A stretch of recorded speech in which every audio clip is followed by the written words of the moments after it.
No ar, Fala Sério.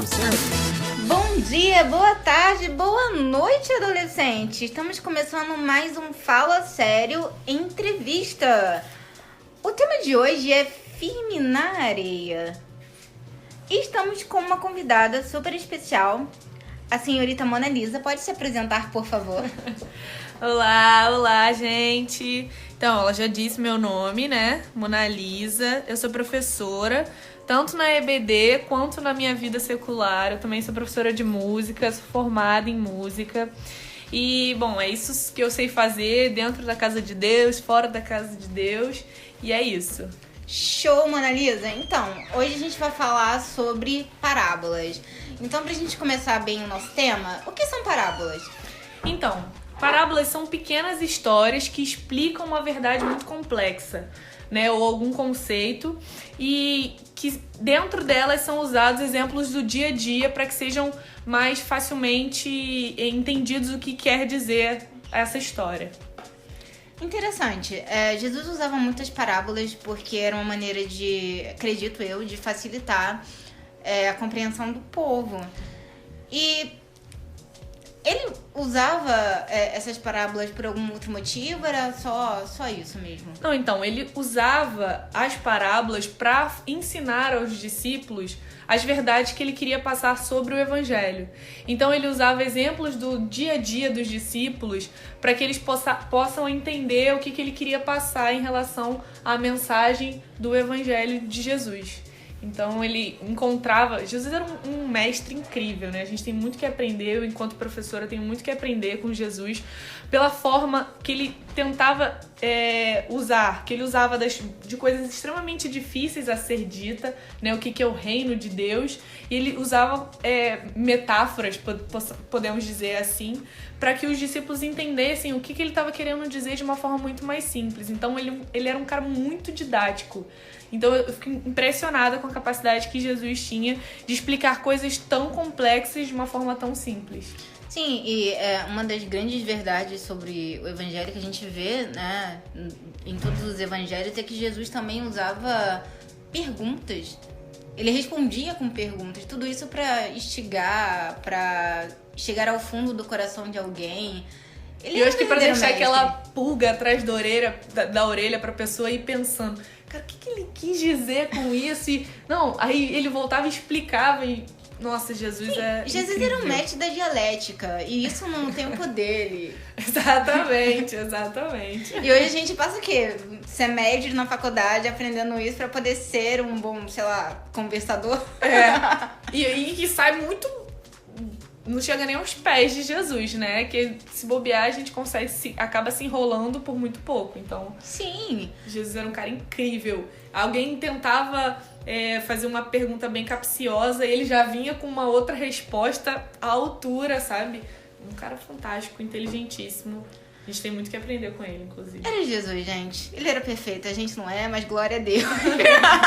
Estamos indo de glória em glória. Exatamente. Até chegar dia perfeito. Então, na parábola de Mateus 7, 24, 27, o que a rocha representa? Então, a rocha representa Jesus. Jesus é a nossa rocha. Jesus Cristo é a nossa rocha. E quando a gente firma a nossa vida em Jesus, podem vir os momentos difíceis, os dias maus. A gente não vai se abalar por qualquer coisa, porque a gente sabe aonde estamos firmados. E com Jesus é inabalável. Sim, né? Inclusive, nessa parábola ele faz uma analogia da casa firmada na areia. Por isso que o tema da lição, né, é firme na areia. E tem a casa firmada sobre a rocha. Por quê? Porque tem muita gente aí firmada na areia. Sim, e a areia também, nesse caso, representa essa vida mundana, esses conceitos mundanos, que se a gente acaba trazendo para nossa vida, realmente a gente vai firmar a nossa casa na areia e o primeiro problema que acontecer, a gente já vai, meu Deus, tá tudo perdido, tudo acabado, e não tem estrutura para poder conseguir passar pelos dias maus, pelos dias ruins. Então, parando para pensar assim, pesquisei um pouco sobre como se estruturava casa na rocha e casa na areia. E aí, como se faz uma edificação muito consolidada, né? Desses prédios altíssimos. E são vários processos para que uma casa seja construída de forma que os ventos batam, tenha chuva e ela não caia. E eu descobri que na areia não se firma nenhuma casa, não se constrói casa, porque a areia é de um material muito fino. O sal muda a estrutura do concreto, e por ele ser muito fino, qualquer coisinha que aconteça, uma chuva forte, pum, ela vai cair. E é a mesma coisa na nossa vida, né? Então, se a gente firma a nossa vida na rocha, que Jesus é inabalável, não tem como a gente cair. Se a gente firma achando que o que o mundo diz que é certo, realmente a nossa vida vai por água abaixo. Sim, e se a gente fazer uma analogia assim simples, né? A areia ela é tão fina que o vento pode levar ela facilmente. Então, se a gente está firmado na areia, qualquer ventinho pode derrubar a nossa casa. Então, para você que está aí nos ouvindo agora, firma a sua casa na rocha, que é Jesus Cristo, porque Ele te dá garantia, Ele te dá vida abundante, Ele te dá força, Ele é o seu firme fundamento. Além disso, a casa na rocha traz segurança, e na areia é completamente inseguro, porque o solo é extremamente instável. Então, se firmar sua casa na areia é se tornar completamente inseguro, instável, e na rocha não tem esse problema, né? Exatamente. Então, pensando nisso, como é que a gente edifica a nossa vida em Jesus? Então, a gente sempre ouve muito isso e é algo bem básico, né? É você fundamentar a sua vida no que está escrito na palavra. É você ler, meditar, e não só ler, meditar, mas também praticar, obedecer o que está escrito na palavra de Deus, né? E aprender com Jesus, como ele andava, a gente andar, porque somos imagem e semelhança. Então a gente precisa ser igual ele foi aqui, né? Na verdade, tentar ser, porque não temos a capacidade de ser igual a ele, mas se a gente está nesse processo de fundamentar a nossa vida na palavra, obedecer os mandamentos que Deus nos deixou, e obedecer exatamente isso e cumprir a vontade de Deus, aí sim a gente firma a nossa casa na rocha, que é Jesus. Sim, se edificar nele, com certeza também você se mergulhar na palavra. Porque a palavra de Deus, ela é viva e ela representa Jesus do início ao fim. A gente sabe que no Antigo Testamento, o Antigo Testamento inteiro foi um prenúncio da vinda do Messias. E quando ele finalmente chegou, ele se tornou um modelo de perfeição que a gente precisava ter para poder ter uma vida dentro do padrão de Deus. Jesus, ele veio para ser exemplo, e o Espírito Santo veio nos ajudar a conseguir seguir esse exemplo. Enfim, há possibilidade da gente cair no pecado estando firme em Jesus? Então, essa foi uma pergunta que eu falei assim, cara, e aí? Como é que eu preciso dar uma olhada melhor na Bíblia, entendeu? Pra eu conseguir realmente entender. E aí, lendo Tiago 1, 14 e 15, eu pude entender que se a gente ceder à tentação, né? Se a gente ceder a esse desejo que vem da nossa carne, realmente, se a gente for ceder, a gente vai cair. Mas se a gente conseguir fugir dessa tentação, a gente não vai cair. A mesma coisa diz em 1 Coríntios 10, 12, que quem está em pé, cuide-se para que não caia. Mesmo firme com Jesus, se a gente não se cuidar, se a gente fugir da tentação, a gente pode, se a gente não fugir, a gente vai cair. Mas nós temos que ter essa completa ciência que se a gente não ceder à tentação, se a gente fugir dela, realmente, aí a gente não vai cair em pecado. Exatamente, a Bíblia diz que Deus não permite nenhuma tentação que a gente não possa suportar. Então, se a gente pode suportar, o nosso melhor recurso é fugir dela, né? Exatamente. E até pensando nessa questão, né, assim, eu fiquei pensando, cara, mas é muito complexo a gente... Olhando de primeira, você lê, tem possibilidade de eu cair em pecado mesmo estando firme com Jesus? Parece que às vezes é meio antagônico. Não, se eu tô firme com Jesus, não tem como eu cair. Mas se a gente der vazão à nossa carne, aos nossos desejos, mesmo a gente estando firme com Jesus, é possível que a gente caia sim, né? Então a gente precisa estar constantemente atentos e fugir. né? Deus não fala pra gente enfrentar, ele fala pra gente fugir. Porque a gente não tem capacidade de vencer, assim, por nós mesmos, só com a ajuda de Deus. A gente esquece muitas vezes que o espírito e a carne brigam o tempo todo lá dentro, né? Dentro de nós é essa briga constante. Então, se você se acha forte demais, pode ter certeza, você não é tão forte assim. É verdade. Quando a gente acha que tá mais forte, é que somos mais fracos e estamos mais frágeis, suscetíveis a cair. Todo cuidado é pouco, né? Com certeza. Enfim, qual a diferença de tentação e provação? A gente parando pra... Acho que é quase a mesma coisa, né? Tentação, provação, se a gente não se atenta. Mas tem diferença. Tem uma grande diferença, né? Então, a tentação é aquela coisa assim, nossa, que a princípio você acha que, nossa, é muito bom, é maravilhoso. Aquilo que te traz um certo desejo, mas que no final das contas ela é bem ruim. E que no final das contas ela é proibido e é pecado, e a tentação vem do diabo. Ela não vem de Deus. Exatamente. E a provação são aqueles momentos de dificuldade. Na verdade, a provação é a prova da nossa fé. E é Deus quem nos prova. Porque com a provação, nós somos criado dentro de nós perseverança a continuar. Né? Em Tiago 1, do versículo 2 ao versículo 4, ele vem falando que pra gente ser feliz ao ser provado por Deus, porque a provação traz perseverança, traz maturidade, traz integridade. E assim, a gente, a cada dia mais, com Deus é muito mais fácil ser provado do que sem Ele. Porque aí você vai entender, nossa, a prova hoje, nossa, passei por essa dificuldade. Nossa, mas eu venci, então a sua fé vai sendo acrescida. E aí, realmente, cada vez que você tem uma dificuldade é uma prova da sua fé, e para que ela seja mais fortalecida, porque aí vão chegar outras milhões de situações e você não vai se abalar, porque você sabe que Deus vai estar contigo em todas as dificuldades. Sim, a aprovação, ela faz com a gente o que muitas vezes os nossos pais fazem com a gente quando a gente é pequeno, mas a gente não entende. A aprovação é que nem aquele castigo quando você faz alguma coisa errada, às vezes. Pra quê? Pra te ensinar que você tá errado e também pra te fortalecer. Por que os nossos pais nos castigam?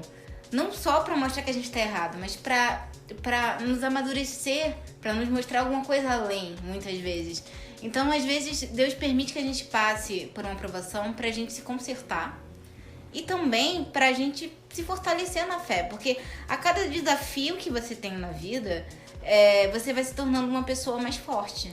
Com certeza.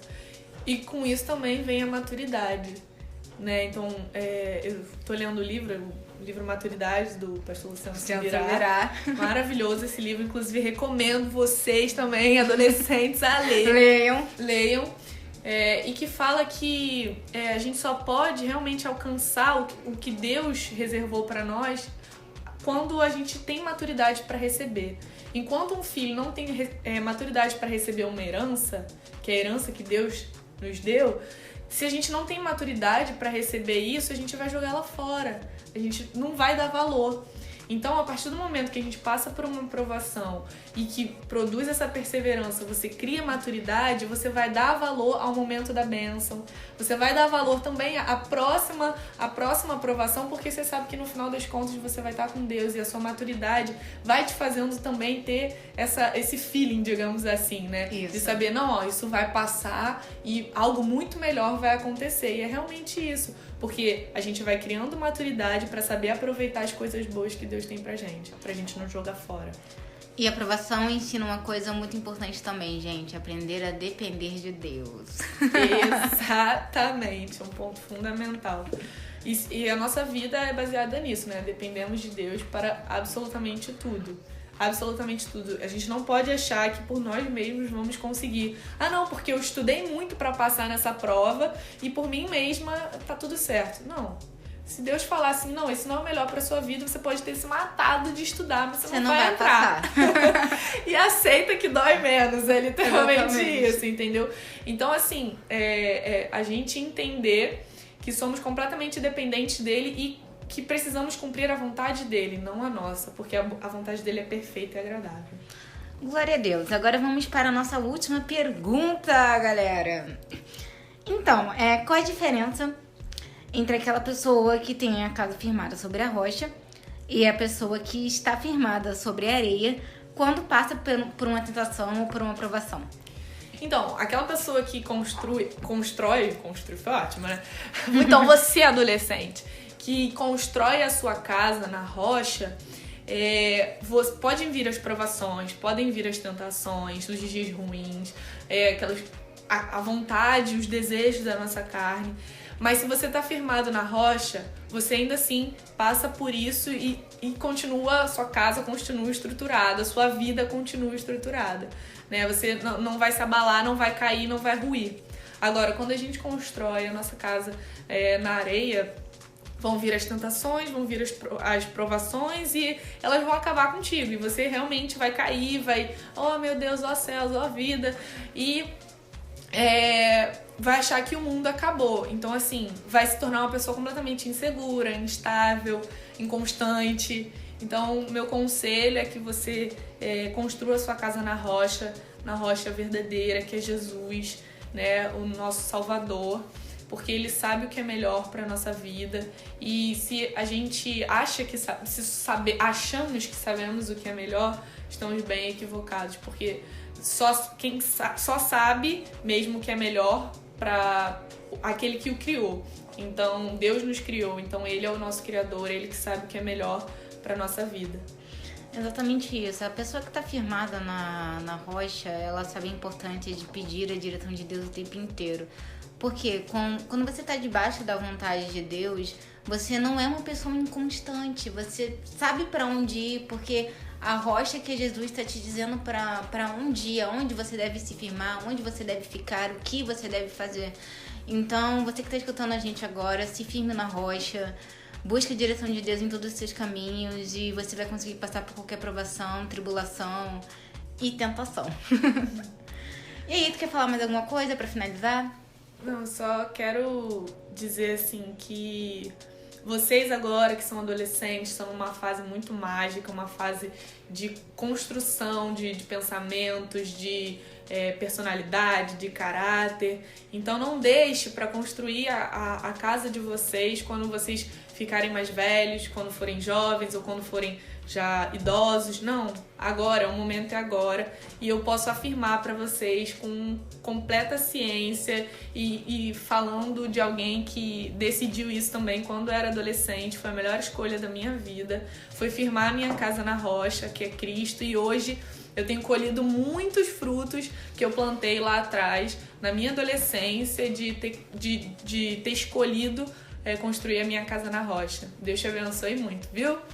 E é isso, galera. Vocês ficaram com mais um Fala Sério Entrevista. Por favor, não deixem de ir a EBD no domingo, 9h30 da manhã, em toda a DEBEC. Curtam, compartilhem, comentem e até a próxima. Você ouviu Fala Sério, um programa da Escola Bíblica Dominical da Assembleia de Deus Vitória em Cristo.